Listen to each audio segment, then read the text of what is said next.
गीत गोविंद थरे जड़े स्त्री लोक गीत गोविंद गाई गाई एक बैगण कियारी काम कर चलते से एते भक्ति भावरे एते सुंदर लालित कंठरे गाउथिले जे जगन्नाथ महाप्रभु आ मंदिर रे रही पारिले नहीं। से गीत गोविंद सुनिबा पई से मां को पछे पछे चलिले एवं से बैगण बाड़ी रे प्रवेश करबा समय रे तांको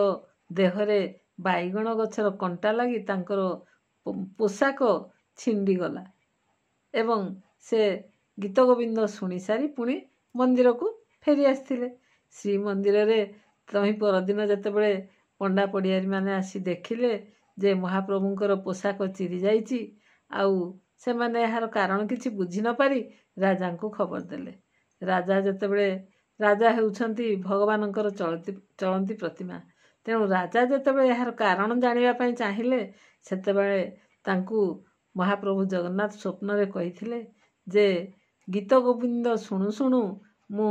बैगण बगीचा रे पशिथिली से अमुक स्त्री लोक ए गीत गोविंद गाउथिले एवं गीत गोविंद रे मोर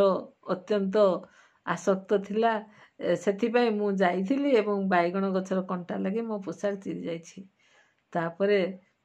राजा आसी से स्त्री लोक को कहले देख माँ तमे आउ ए बैगण व्यवसाय करबा दरकार नहीं आमे समस्ते तुम सेवारे अछु तुमे आउ बैगण व्यवसाय छाड़ी चलो आ श्री मंदिर रे जाई तमे गीत गोविंद पाठ कर जहाकू आम महाप्रभु शुणिया पई बहुत व्यग्र अछंती। सेई दिन ठारू महाप्रभु मंदिर रे अर्थात श्री मंदिर रे गीत गोविंद पाठ करिवार व्यवस्था चालू रहिला।